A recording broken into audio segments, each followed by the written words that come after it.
لوگوں کی جو اسپیکولیشن ہے، اندازہ ہے، اس کو بیان کرتا ہے کہ سیقولون، بعض لوگ اب یہ کہتے ہیں یا کہیں گے ثلاثۃ الرابعہم کلبہم، کہ ان کی تعداد 3 تھی اور ان کا چوتھا جو تھا وہ کتا تھا. ویقولون خمسۃ سادسہم کلبہم رجما بالغیب، اور کچھ لوگ تو یہ کہیں گے کہ بھئی یہ 5 تھے، ان کا چھٹا ان کا کتا تھا. رجما بالغیب، قرآن پاک کہتا ہے کہ یہ جو باتیں یہ بے تحقیق کی بات ہے جو یہ لوگ کر رہے ہیں. یعنی رجم سے مراد ہوتا ہے اٹکل پچو، اسپیکولیشن کرنا، تو یہ کر رہے ہیں. ویقولون سبعۃ وثامنہم کلبہم، اور بعض لوگ جو ہے وہ یہ کہیں گے کہ یہ 7 تھے اور ان کا 8واں ان کا کتا تھا. اب یہ جو اللہ پاک نے فرمایا اس کے بارے میں یہ نہیں فرمایا کہ بھئی یہ اٹکل پچو ہے. جو پہلے 2 باتیں کہیں گئیں، دعویٰ کیا گیا تھا، اس کے بارے میں کہا کہ بھئی یہ رجم ہے. اب اس کے بعد فرمایا قل ربی اعلم بعدتہم ما یعلمہم الا قلیل، کہ اے نبی صلی اللہ علیہ وسلم آپ یہ کہہ دیجئے کہ میرا رب بہتر جانتا ہے کہ وہ کتنے تھے. اور آگے فرمایا کہ تھوڑے ہی لوگ ان کو جانتے ہیں. اور پھر اس کے بعد فلا تمار فیہم الا مراء ظاہرا، اور یہ فرمایا کہ پس تم سرسری بات سے زیادہ ان کے معاملے میں بحث نہ کرو. یعنی اس حوالے سے کہ بھئی ان کی تعداد کتنی تھی، اس بارے میں زیادہ بحث کرنے کی ضرورت نہیں ہے. کیوں؟ اس لیے کہ یہ اصل خدا کا مدعا ہی نہیں ہے، خدا کا مقصود ہی نہیں ہے کہ تم اپنے آپ کو ان بحثوں میں الجھاؤ. اس کے بعد فرمایا ولا تستفت فیہم منہم احدا، اور نہ ان کے بارے میں ان میں سے کسی سے پوچھو. یعنی یہ جو لوگ ہیں ان کے بارے میں نہ ان سے پوچھو اور نہ اس کے بارے میں کسی طرح کی بحث کرو. بس ٹھیک ہے، جو نالج جو علم تمہیں مل گیا بس اسی پر ہی کفایت کرو.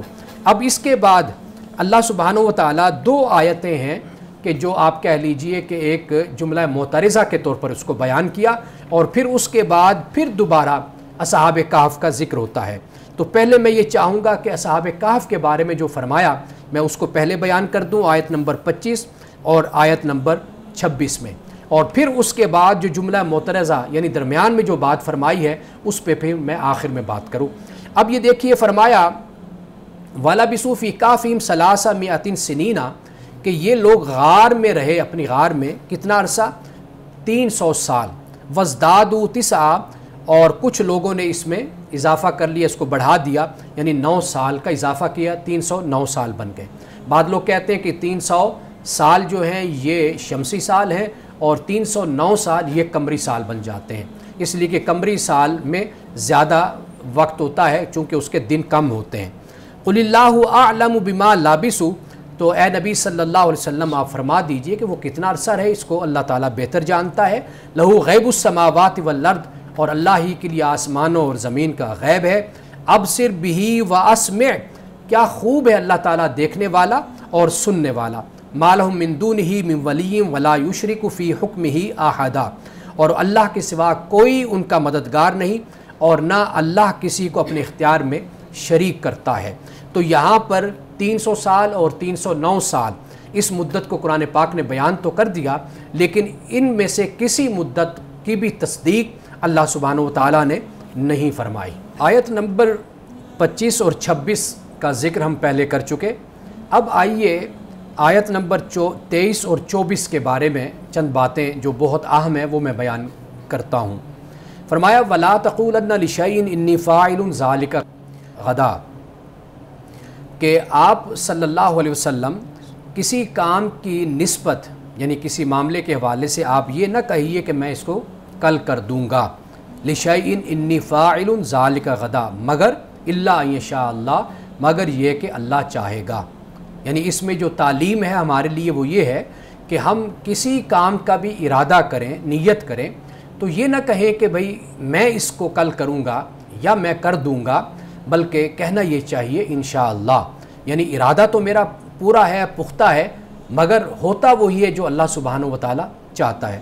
لیکن ناظرین اکرام، اس سے ہرگز مطلب یہ نہیں ہے کہ ہم انشاءاللہ کا لفظ بولیں اور ہماری نیت یہ ہو کہ ہم وہ کام نہیں کریں گے، یا ہم دوسرے کو یہ تاثر دیں کہ انشاءاللہ کہنے کا مقصد یہ ہے کہ ہماری نیت جو ہے وہ ڈاماڈول ہے، ابھی پختہ نہیں ہے کہ ہم یہ کام کریں گے یا نہیں کریں گے. عام طور پر ہمارے معاشرے میں انشاءاللہ کا جو لفظ استعمال کیا جاتا ہے وہ اسی مقصد کے لیے ہوتا ہے کہ جب کوئی کسی کو انشاءاللہ کہتا ہے تو دوسرا سمجھ جاتا ہے کہ اس بندے نے میرا کام نہیں کرنا. یہ جو رویہ ہے یہ بہت ہی نامناسب ہے، اور اللہ تعالیٰ جو ہم سے تقاضا کرتا ہے، ہم سے چاہتا ہے، وہ یہ ہے کہ ہم جو بھی کام کریں اس کا ارادہ اور اس کی جو مشیت ہے اس میں اللہ سبحانہ وتعالیٰ کی مشیت اور ارادے کو ہم غالب رکھیں، یہ ہم سے اللہ سبحانہ وتعالیٰ کا تقاضا ہے۔ اسی طرح جب ہم اعوذ باللہ من الشیطان الرجیم پڑھتے ہیں یا بسم اللہ الرحمن الرحیم پڑھتے ہیں، اس کا مطلب یہ نہیں ہوتا کہ صرف ہم نے الفاظ کو ادا کرنا ہوتا ہے، اس کا مطلب یہ ہوتا ہے کہ جب ہم تعوذ پڑھتے ہیں تو ہم اپنے آپ کو شیطان کے حملوں سے اور منفی سوچ اور فکر سے اپنے آپ کو بچاتے ہیں اور اللہ کی پناہ میں دیتے ہیں۔ اور پھر ہم جب بسم اللہ پڑھتے ہیں تو گویا کہ ہم یہ اس وقت پڑھتے ہیں کہ جب ہم اپنے کام میں یہ چاہتے ہیں کہ اللہ سبحانہ وتعالی ہماری مدد کرے اور ہمارا تعاون کرے اور ہم اس میں کامیاب ہو جائیں اور اس میں برکت ہو۔ اسی طرح جب ہم انشاءاللہ کہتے ہیں تو اس کا مقصد یہی ہوتا ہے کہ اللہ میں تیرا بندہ ہوں، حقیر بندہ ہوں، میری صلاحیت، میری طاقت، میری قوت یہ بڑی محدود سی ہے، تو میں تیری بارگاہ میں یہ دعا کرتا ہوں کہ میرا ارادہ تو پختہ ہے، میری نیت بھی اچھی ہے، بس تو اس میں برکت ڈال دے اور تیرا ارادہ اور تیری مشیت میرے ساتھ میرے اس عمل میں شامل ہو جائے۔ یہ در حقیقت اس بات کی تلقین اللہ سبحانہ وتعالیٰ نے اپنے رسول صلی اللہ علیہ وسلم کے ذریعے سے ہمیں فرمائی ہے۔ اب دیکھیے آگے اللہ پاک ہی فرماتا ہے کہ وَاذْكُرْ رَبَّكَ إِذَا نَسِيتَ، کہ آپ اپنے رب کو یاد کیجئے جب بھول جائیے، یعنی مطلب یہ ہے کہ آپ کو انشاءاللہ کہنا آپ کو بھول گیا تو آپ کو جب یاد آئے تو پھر آپ انشاءاللہ کہیے، یعنی اس بات کا ارادہ کیجئے، اللہ کی بارگاہ میں آپ کی یہ دعا بن جاتی ہے، گزارش بن جاتے ہیں، اللہ میں پہلے تو بھول گیا تھا کہ میں تیری مدد کے لیے، تیرے تعاون کے لیے اور تیری نصرت کے لیے میں تیری بارگاہ میں دعا کروں، اب مجھے یہ یاد آ گیا تو میں تیری بارگاہ میں حاضر ہو کر یہ عرض کرتا ہوں اللہ میرے اس ارادے اور مشیت کو پختگی عطا فرما اور مجھے اس مقصد میں کامیابی عطا فرما۔ اب آخر میں اللہ پاک فرماتا ہے جو بہت ہی اہم بات ہے ناظرین کرام، وہ یہ ہے کہ قُلْ عَسَىٰ أَن يَهْدِيَنِ رَبِّي لِأَقْرَبَ مِنْ هَٰذَا رَشَدًا، کہ اے نبی صلی اللہ علیہ وسلم آپ کہہ دیجئے کہ امید ہے کہ میرا رب مجھ کو بھلائی کی اس سے زیادہ قریب راہ دکھا دے۔ یعنی اس سے مراد کیا ہے کہ آپ کی جو منزل ہے اس منزل تک پہنچنے کے لیے بہت سے راستے میں اور منزلیں بھی چھوٹی چھوٹی سی آتی ہیں۔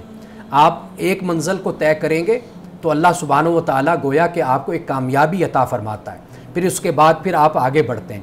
زندگی میں ہمیشہ انسان چھوٹے چھوٹے راستوں کو طے کرتا ہے، چھوٹی چھوٹی سیڑھیاں چڑھتا ہے، چھوٹے چھوٹے جسے ہم کہتے ہیں مقامات سے گزر کر آگے انسان اپنی بڑی منزل تک پہنچتا ہے۔ جو شخص پہلے ہی چھت پر پہنچنا چاہے تو وہ کبھی بھی کامیاب نہیں ہو سکتا، وہ نیچے گر جاتا ہے۔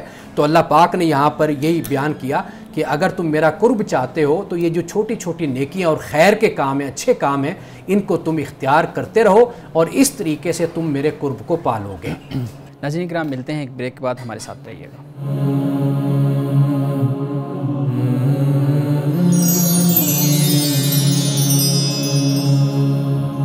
ویلکم بیک ناظرین۔ امان صاحب بہت خوبصورتی سے آپ نے آیات کا منشا بیان کیا، انہی آیات سے متعلق سوالات ہیں۔ سب سے پہلے تو آیت نمبر 21 کے اندر، سورہ کہف کی آیت نمبر 21 کے اندر وہ جو جہاں پہ یہ بحث چل رہی ہے کہ کچھ احباب یعنی ایک گروپ یہ کہہ رہا ہے کہ ہاں یہاں پہ مقبرہ یا بلڈنگ یا عمارت تعمیر کر دی جائے، یادگار تعمیر کر دی جائے، دوسری طرف کہا جا رہا ہے نہیں یہاں پہ کوئی عبادت گاہ یعنی مسجد کا لفظ جو استعمال ہوا ہے وہ میں آپ سے پوچھنا یہ چاہوں گا، ہمارے ہاں اسی آیت سے استدلال جو ہے نا وہ کیا جاتا ہے کہ یہاں پہ چونکہ مقبرہ یا عمارت یا یادگار بنانے کی بات ہے تو اسی لیے ہمیں بھی برگزیدہ جو لوگ ہیں، ہمارے جو اسلاف ہیں، ان کی قبروں کے اوپر ایک طرح سے مزار اور یہ جو سارا معاملہ ہے اس کو ہونا چاہیے۔ تو کیا اس آیت سے یہ استدلال کرنا ٹھیک ہے؟ دیکھیں پہلی بات تو یہ ہے کہ مسجد عبادت خانہ ہے اور یہ تمام انبیاء علیہ السلام کی جو عبادت گاہیں جو بنائی گئیں ان کو مسجد ہی کہا جاتا تھا۔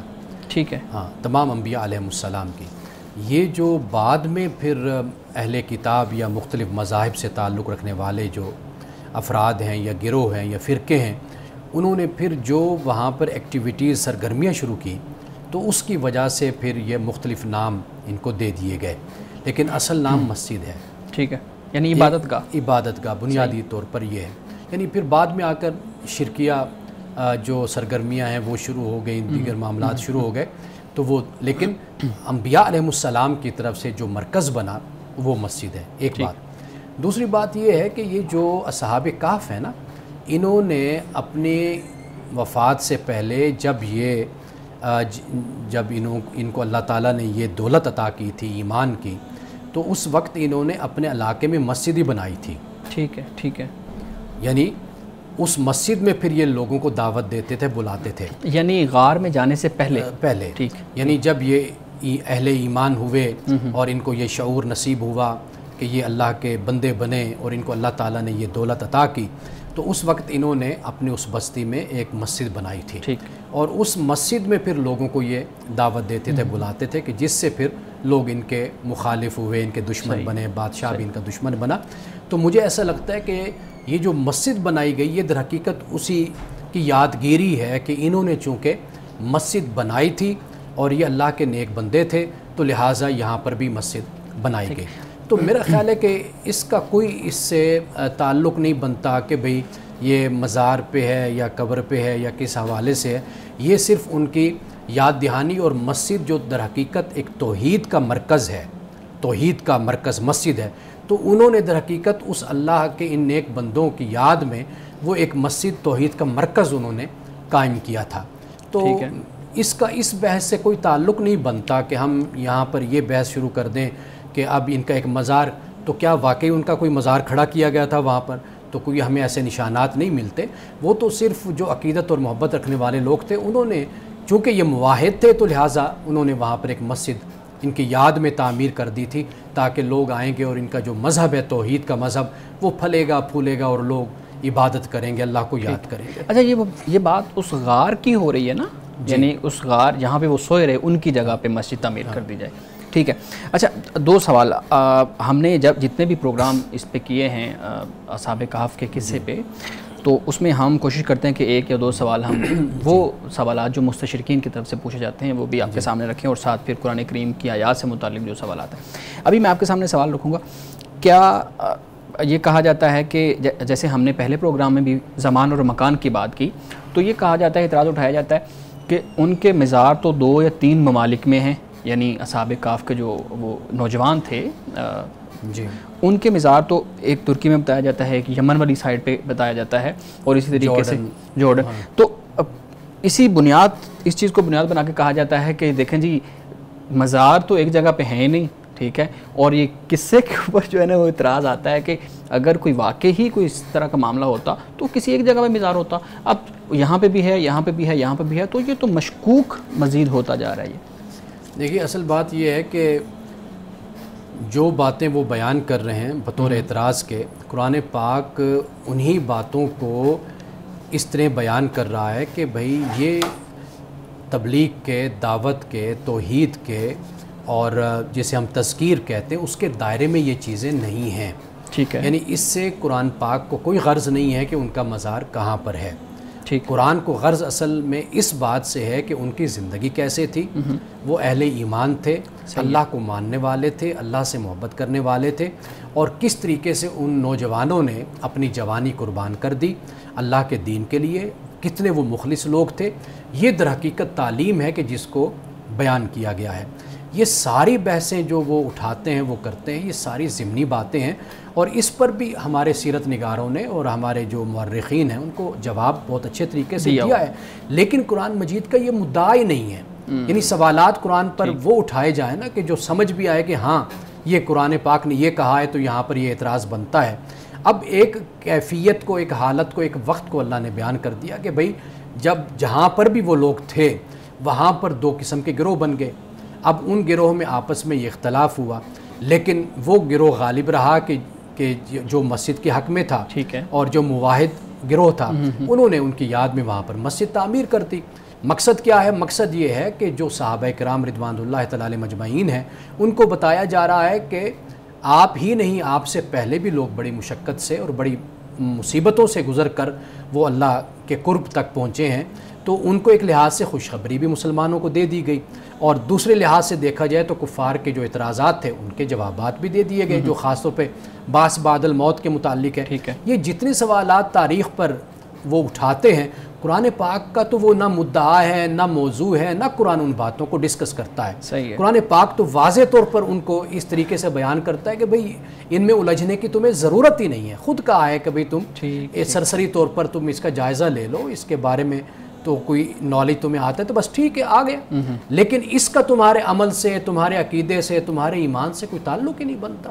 بالکل ٹھیک ہے. اور یہی بات آپ نے صاحب جو گزشتہ پروگرام تھا اس میں بھی کی تھی کہ ہمارے ہاں جو لکھنے والے ہیں، لکھاری ہیں، ان کو بھی بہت احتیاط سے کام لینا چاہیے ان چیزوں کو لکھنے کا جن کو قرآن جو ہے نا وہ بیان نہیں کرتا. بالکل ٹھیک ہے. ناظرین کرام، یہاں پہ ہم ایک وقفہ لیتے ہیں، ہمارے ساتھ رہیے گا.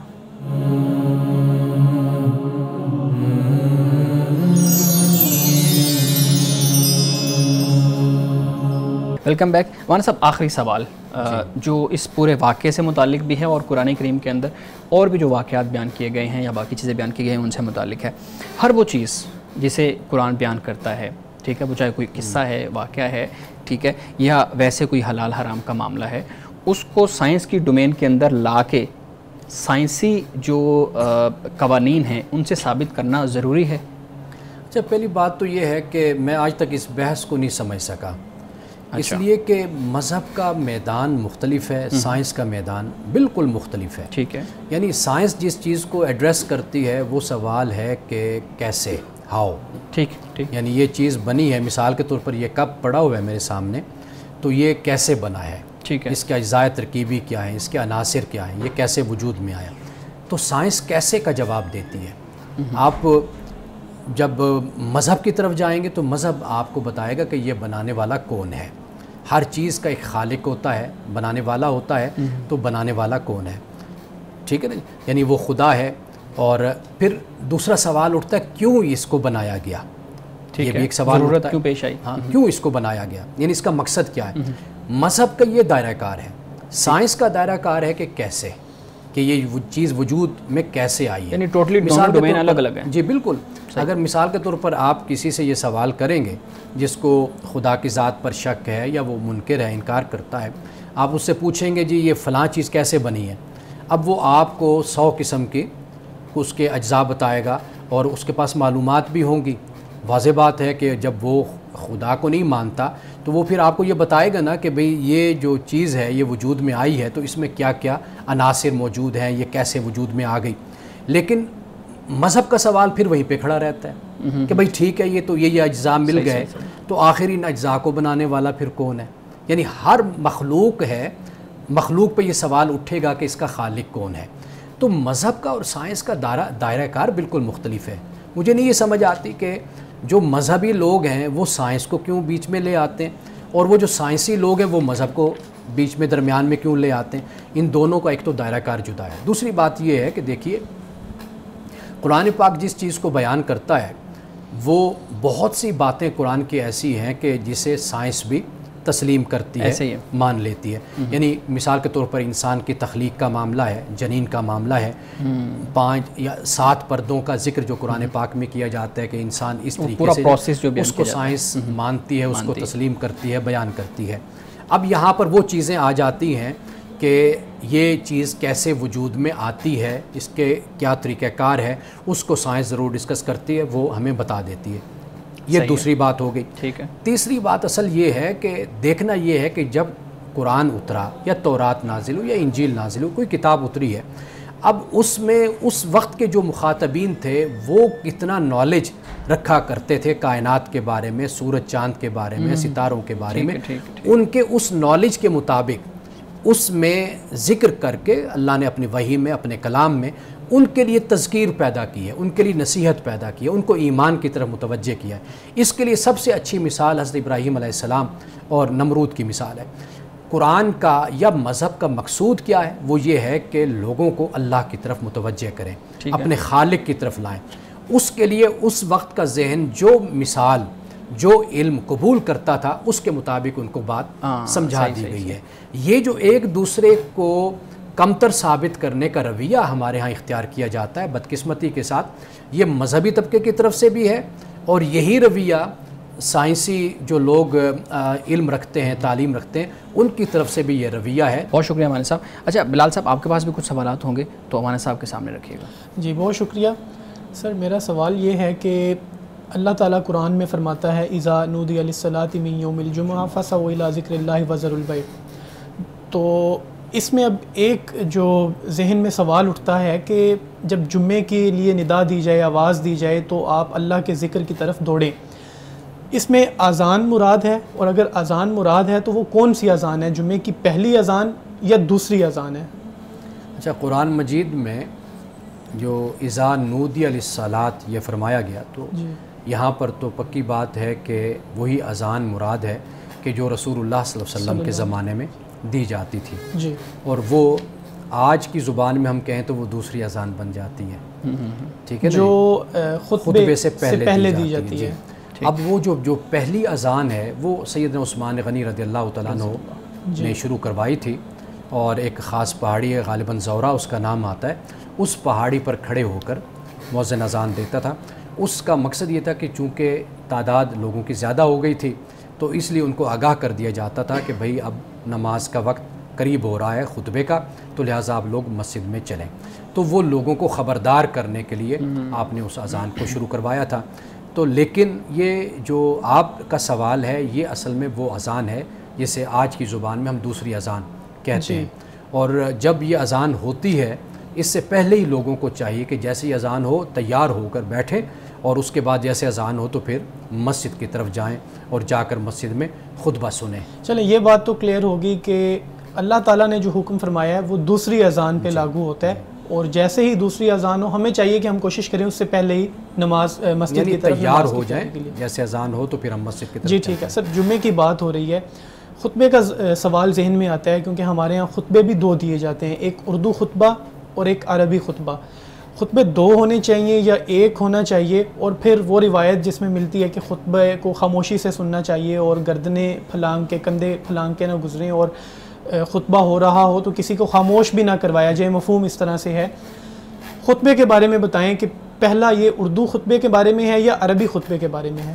اچھا، پہلی بات تو یہ ہے کہ یہ ہمیں سمجھنا چاہیے کہ خطبہ کیوں شروع کیا گیا. جی، چونکہ جمعہ پہ ایک بڑا اجتماع ہوتا ہے لوگوں کا. پہلے ہم جو پورا ہفتہ نماز پڑھتے ہیں وہ مسجد میں ایک خاص حد تک لوگ ہوتے ہیں، نماز ادا کرتے ہیں، یا لوگ گھروں میں نماز پڑھ لیتے ہیں. اب چونکہ ایک اجتماع ہے، اس اجتماع میں لوگوں کو نصیحت کرنی ہے، واعظ کرنا ہے. اچھا، جب یہ سٹارٹ ہوا خطبہ، رسول اللہ صلی اللہ علیہ وسلم بحیثیت حکمران آپ خطبہ ارشاد فرماتے تھے. پھر اس کے بعد سیدنا ابوبکر صدیق بحیثیت خلیفہ کے آپ خطبہ دیتے، پھر سیدنا عمر فاروق، سیدنا عثمان، سیدنا علی المرتضیٰ رضی اللہ تعالیٰ عنہم، یعنی بعد میں خلفاء آتے رہے یا جو بھی بادشاہ بھی تھے وہ بھی یہاں تک کہ بھئی مساجد میں ایک خطبے کا سلسلہ، یا پھر یہ ہے کہ ان کی طرف سے نمائندہ ہوتا تھا کہ جو خطبہ دیا کرتا تھا. تو لہٰذا جو جمعے کا خطبہ ہوتا ہے اس کی اہمیت اس لیے ہے کہ ایک تو حکمران خطبہ دیتا تھا.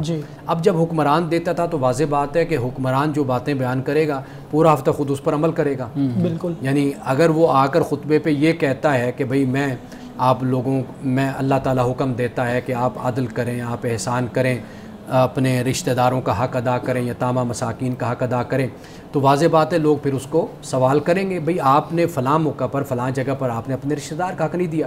آپ کو معلوم ہے سیدنا فاروق اعظم رضی اللہ تعالیٰ عنہ نے جب خطبے کے لیے آپ کھڑے ہوئے تو ایک صحابی نے کھڑے ہو کر کہا کہ ہم آپ کا خطبہ نہیں سنیں گے جب تک آپ ہمیں یہ نہیں بتائیں گے کہ آپ کا یہ پورا لباس کیسے بن گیا، ہماری تو ایک قمیص بنی ہے، ایک چادر سے ایک قمیص. آپ نے فرمایا کہ بھئی میں نہیں اس کا جواب دیتا. عبداللہ بن عمر سے آپ نے فرمایا کھڑے ہو کر جواب دو. تو پھر انہوں نے بتایا کہ ابا جی کا کرتا ہی بنتا تھا لیکن میں نے اپنے حصے کا کپڑا ان والد صاحب کو دیا، اس سے ان کا پورا لباس بنا ہے.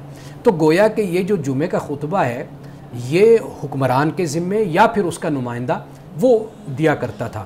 اب جو ہمارے ہاں جو معاملہ ہوا اس کی پھر بھی اہمیت کسی طرح کم نہیں ہو سکتی. یعنی مثال کے طور پر کوئی خطیب ہے، کوئی عالم ہے، وہ خطبہ دیتا ہے تو واضح بات ہے کہ لوگوں کو ان کی زبان میں بتایا جانا چاہیے کہ بھئی آپ کیا کر رہے ہیں، آپ کو کیا کردار ادا کرنا چاہیے. اس مسئلے کو حل کرنے کے لیے پھر ہمارے ہاں اردو کا خطبہ شروع کر دیا گیا. وہ جو عربی کا خطبہ ہے وہ مسنون طریقے سے، کہ چونکہ رسول اللہ صلی اللہ علیہ وسلم سے شروع ہوا اور پھر امت میں وہ چل رہا ہے، رائج ہے، تو لہٰذا انہوں نے کہا کہ کم از کم ایک علامت اور نشانی کے طور پر اس عربی خطبے کو باقی رکھا جائے اور قائم رکھا میں جائے۔ ایک بات ایڈ کرنا چاہوں گا، ہمارے ہاں تو مقصد ہی بدل گیا ہے۔ میں دیکھتا ہوں لوگ اردو خطبے میں باتیں کر رہے ہیں یا اپنی مرضی سے آ جا رہے ہیں، کوئی مسئلہ نہیں ہے۔ عربی خطبہ جس کی سمجھ نہیں آتی اس میں بالکل خاموشی سے بیٹھے ہیں تسلی کے ساتھ، اور کوئی بات نہ کرے، بالکل پورا مقصد ہی ہمارے ہاں تو تبدیل دیکھیے ہو گیا۔ لوگوں کو بتایا جانا چاہیے نا اس کے بارے میں۔ اب معاملہ یہ ہے کہ آپ ایک طرف عوام سے شکوہ کر رہے ہیں تو دوسری طرف آپ ان خطیبوں سے بھی شکوہ کریں نا کہ آیا کہ وہ لوگوں کو کیا بتا رہے ہیں۔ جن مساجد میں اچھے خطیب عالم گفتگو کرنے والے، وہاں پر لوگ بڑے شوق سے جاتے ہیں، نوجوان بڑی تعداد میں جاتے ہیں، ان کو سنتے ہیں، اور ان کے خطبے سے، اردو خطبے سے پہلے ہی مسجد کا ہال بھرا ہوتا ہے، یہ عالم ہوتا ہے۔ تو مطلب یہ ہے کہ آپ لوگوں کو دے کیا رہے ہیں۔ آپ اچھی چیز دیں گے تو واضح بات ہے کہ آپ کے پاس لوگ آئیں گے۔ ایک تو اس پہلو پر ہمیں توجہ کرنے کی ضرورت ہے۔ باقی یہ کوئی مسئلہ کوئی ایسا نہیں ہے کہ جس پر کوئی تبدیلی نہ کی جا سکے۔ یعنی اگر اردو کا خطبہ ہے تو 2 خطبے ہوتے ہیں نا، آپ پہلا خطبہ اردو میں کر لیجئے، دوسرا خطبہ آپ ایک نشانے کے طور پر عربی میں آپ رکھ لیجئے۔ پہلے خطبے میں آپ چند احکام ہی بیان کرتے ہیں نا، دوسرے خطبے میں فضیلت کے چند جو باتیں ہیں وہ بیان کر دی جاتی ہیں، تو آپ پہلے خطبے میں جو احکام ہیں آپ انہی کو اردو میں آپ بیان کر لیں۔ حضرت امام صاحب، امام ابو حنیفہ رحمۃ اللہ علیہ کے نزدیک وہ اردو میں خطبہ ہو سکتا ہے، باقی ائمہ کے نزدیک نہیں ہے۔ تو لیکن یہ ہے کہ اس میں اگر کوئی ترمیم کرنا چاہے، تبدیلی کرنا چاہے تو وہ اس میں تبدیلی کر سکتا ہے، یعنی ضروری نہیں ہے۔ یہاں پہ ہم ایک وقفہ لیں گے، اس کے بعد اپنی بات کو کنٹینیو کریں گے۔ ناظرین کرام ہمارے ساتھ رہیے گا، ملتے ہیں ایک بریک کے بعد۔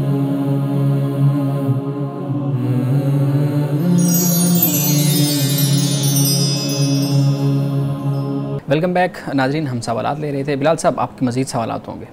جی سر، بعض حضرات ایسے ہیں کہ وہ اس طرح کی جابز کر رہے ہوتے ہیں کہ انہیں جمعے کے وقت کی بھی رخصت نہیں مل سکتی، انہوں نے اپنی ڈیوٹی کو نبھانا ہی ہوتا ہے، جیسے گارڈز ہیں، خاص طور پہ مساجد کے باہر گارڈز کھڑے ہیں، یا ڈرائیورز حضرات ہیں، ایون تو پائلٹس جو ہیں۔ اب ایسے لوگ جمعہ کی نماز کیسے ادا کریں گے؟ اگر وہ نہیں کرتے تو کیا ان کو رخصت مل سکتی ہے اس کی، یا اسی طرح باقی نمازیں بھی ہیں؟ دیکھیے ہم اپنی زندگی کے بہت سے معاملات جن کو ہم ترجیح دیتے ہیں، پریفر کرتے ہیں، ہم ان کو ہمیشہ ایک ٹائم ٹیبل کے ساتھ طے کر لیتے ہیں، اسکیجول بنا لیتے ہیں۔ ہم ایک مسلمان ملک میں رہتے ہیں، مسلم معاشرے میں رہتے ہیں، تو میں نے ایسا کبھی نہیں دیکھا کہ کہیں پر اس طرح کی کوئی پابندی زبردستی کی جائے، لگائی جائے کہ بھئی آپ جمعہ پڑھ ہی نہیں سکتے۔ ایک طریقہ کار یہ ہوتا ہے کہ ہمارے ہاں مختلف جماعتیں ہو جاتی ہیں جمعے کی۔ یہ ہو سکتا ہے کہ سیکورٹی کے نقطہ نظر سے اگر ایک ٹیم کو کھڑا کر دیا جاتا ہے کہ وہ اپنا حفاظت کرتے ہیں، تو ان کی جگہ پر دوسرے جو لوگ ہیں وہ نماز پڑھ کے جب آ جاتے ہیں، وہ کھڑے ہو جاتے ہیں، تو وہ پھر جمعہ کی دوسری جماعت میں شامل ہو جاتے ہیں۔ تو میرا خیال ہے کہ آپ جس چیز کو اہمیت دیتے ہیں نا اپنی زندگی میں، پھر آپ اس کے مطابق ایک اپنا طریقہ کار، ایک اسکیجول آپ بنا لیتے ہیں۔ تو اگر آپ یہ اہمیت نہیں دیتے تو پھر وہ چاہے روزانہ کی 5 وقت کی بھی نماز ہو، جس نے نہیں پڑھنی ہوتی تو وہ پھر کسی حال میں بھی نماز ادا نہیں کرتا۔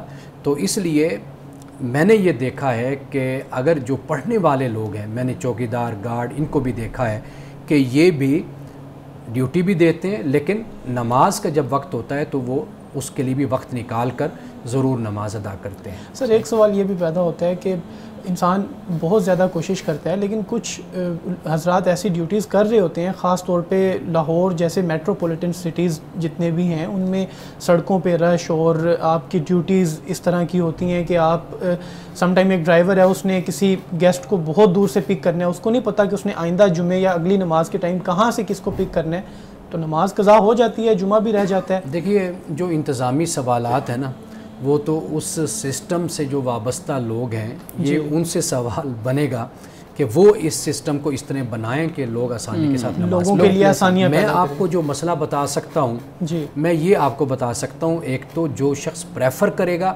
وہ نماز ادا کرے گا، صحیح ہے۔